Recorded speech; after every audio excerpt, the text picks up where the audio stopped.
The protest against the Dakota Access oil pipeline is finally having its day in court today. Activists have gathered in D.C. to make the case that the pipeline must be stopped. It's scheduled right now to be completed by the end of the year. And we've already found out that a federal judge is expected to decide by the 9th of September if it will actually, a halt on construction will actually happen. But we want to give you some information about this pipeline and why it is that these protests have been going on both in D.C. and in the Dakotas for literally months now. The pipeline would be over 1,100 miles long. It's expected to cost nearly $4 billion, and it would carry 570,000 barrels of oil per day from the Bakken region of North Dakota to a refinery in Illinois. There, the oil would be refined and sent to markets along the East Coast and down to the Gulf of Mexico. Now, if this sounds familiar to pipelines you've heard about in the news over the past couple of years, that's because it has much the same purpose as the previous pipelines, and it's also almost as long, crossing multiple states, multiple rivers, and also important heritage cultural sites. And so there have been suits filed against the pipeline company by the Standing Rock Sioux tribes. The suit claims that the pipeline will cause irreparable damage to sacred lands at the confluence of the Cannonball and Missouri rivers. It further alleges that Dakota Access LLC, the corporation behind the pipeline, failed its responsibility to adequately consult with tribes before construction in violation of the National Historic Preservation Act. The Missouri River, which is Standing Rock's only water source, and water itself is of vital cultural importance, the suit adds. And so for months now, people have been gathering in that area to both pray and demonstrate, to try to get some news coverage on this. A lot of people feel like, oh, we stopped pipelines a year or two ago, we don't have to worry about it anymore, as if there's only one company trying to get something like this done. But it has to continue. In recent weeks, the ranks of protests swelled from several dozen to more than 800 people. I've heard reports of well over 1,000 at this point. More than 20 people have been arrested in just the last few weeks, and a roadblock guarded by state police established on Highway 1806, which leads to the protest site and the Standing Rock Reservation. There's been some other sort of strikebacks against the protests, which we'll get to in just a second. But what's your initial reaction, Jake? Well, I have mixed feelings about this. So partly because there's mixed facts about this. So one side says, no, look, some of this pipeline is going through private land, and the guys, some of it through federal land, yes. And some through federal land, and some through federal waters, right? And the company says, no, but I got the use of all the private land that I needed for the pipeline, and the federal government has okayed it, they've cleared it with everything. Well, what else do you want me to do, right? But the other side says, no, wait a minute. No, some of the private land you got through eminent domain, and you're not a public company or a public utility, you're a private business. Why is the government using eminent domain to take take my land for your pipeline? Now, the courts are supposed to figure that out. Right now, it's not going in the direction of the tribes. It's going in the direction of the pipeline.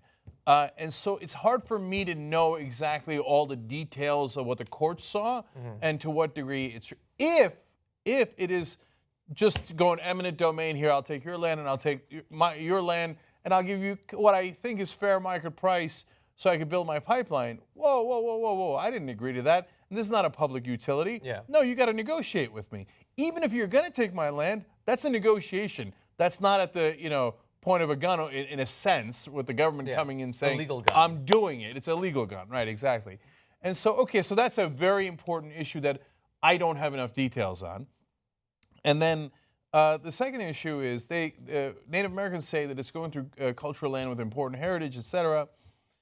And so how do you put a price on that? Well, I mean, this company isn't even from that state. Apparently seems to know nothing about the history of those people or the sites. But the United So it means nothing to them. I hear you, but then the United States Army Corps of Engineers says, no, that's not the case. It's just not. We've got, and then some of the Native American tribes are turning around and saying, well, you're digging under the river, which is federal land, okay, but the river and the water itself is culturally important to me and my tribe. And so it's also important in terms of hydration. So if this is their only source of water, and if, let's say, for the first time in history, a pipeline had an issue and oil got out of it, which has never happened, I know, but let's say it did happen, and it fouled their water source, I mean, that's This is life to those people. This is theoretically a little bit of profit to an energy corporation. I know it is complicated and it affects the lives of a lot of people, but I would argue that it affects the lives of the people living in that region more than some corporation that was like, hey, whatever, this is a line on a map that we're going to draw, and there's going to all of a sudden be an oil pipeline there. And then, look, my sister's going to kill me for this because she's in her expertise is in cultural heritage and preservation. So, boy, she must be with the Dakotas. Okay, but I haven't asked her about it. But I think we also have to do development, and sometimes we have to build pipelines. Yeah. And so the answer isn't one extreme or another. We've got to find some sort of compromise. You certainly can't take people's land if you're doing that by eminent domain and not paying a price they could have negotiated. And when it's all of our waters, they have every right in the world to protest and say, we do not agree. That's the most American thing you could do. So on the protest, I'm not mixed. Oh, God bless them. Go get them. Even if I don't agree with you, that doesn't matter at all. And I'm not sure whether I agree with you or not.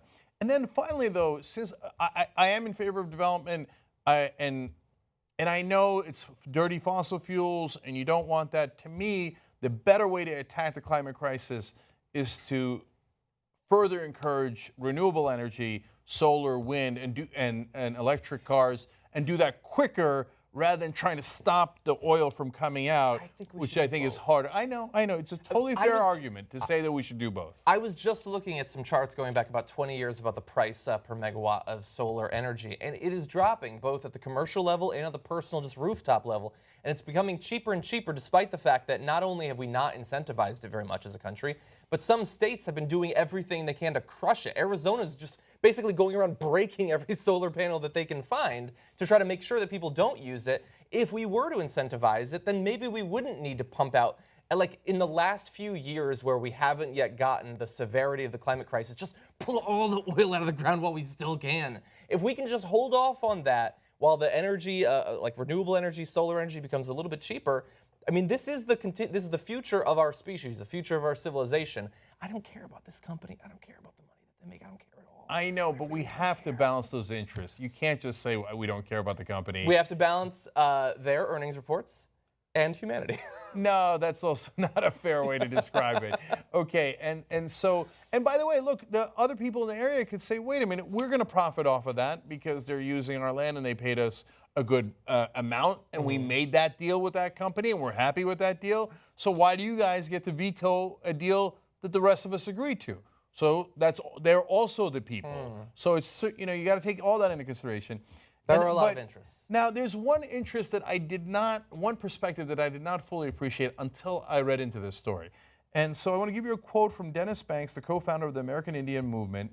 He was at the Wounded Knee standoff all the way back in 1973. He was on Amy Goodman's program, Democracy Now!, and they did a great interview with him. And he's had this quote that really got me to see things in a slightly different light. He said, when they threaten the environment, they're threatening you. We are part mountain. We are part ocean. We are part river. We are part flower and grass and tree. All of this, we are part all of it, so that when they threaten the environment any place, they're threatening you. Now, why do I say that? In the old days, I would have looked at that and thought, that's the hippiest thing I ever heard in my life. Oh, I am the grass, I am the tree. Okay, all right, I got you, big guy. But it's the circle of life. Right, but we're moving literally, forward. In terms of the matter, it moves in that cycle. We make money, we got jobs in the pipeline, but we'll get back. We're stardust, Jank. Okay. Listen to some Sagan. No, but today when I read this though, I go, oh, wait a minute. He has a perspective that is different than mine. Yes. So, and my perspective isn't necessarily the correct one, which is the same mistake everybody always makes. My perspective is the right one. All your other perspectives don't count, and I don't care. And so grass and trees, which I'm honestly guilty of certainly doing when I was a conservative. Okay, but maybe even when, a little more recent than that, like earlier today. Okay, but then I thought, well, but to him, in the culture he grew up in, yes, they do believe that. So when I look at it and go, it's a river, yeah, let's go, right? But he doesn't see it that way, and they don't, because the culture we grew up in affects our perspective so much. And to them, if you do damage the river, at least for some of them, okay, I know some of this is a negotiation, Like sometimes money will solve some of these issues.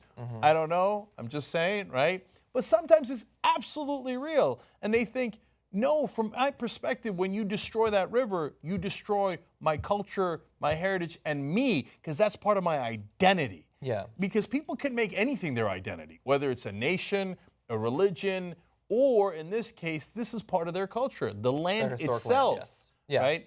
So that is something that we have to take very seriously, no matter which side of this equation you come out on. And we have to understand that for a lot of these activists, this exists as just the latest in a historical. This is what's been going on for literally hundreds of years in our country, both in living memory and prior to the living memory of anyone currently engaged in this.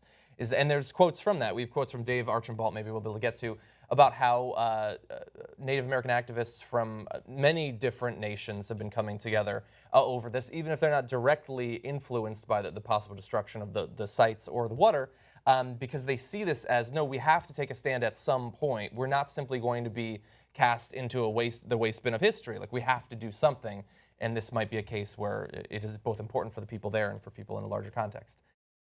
Members get the full 2-hour show commercial-free and our post-game show, in addition to a lot of awesome members-only content. If you want to become a member, go to tytnetwork.com/join.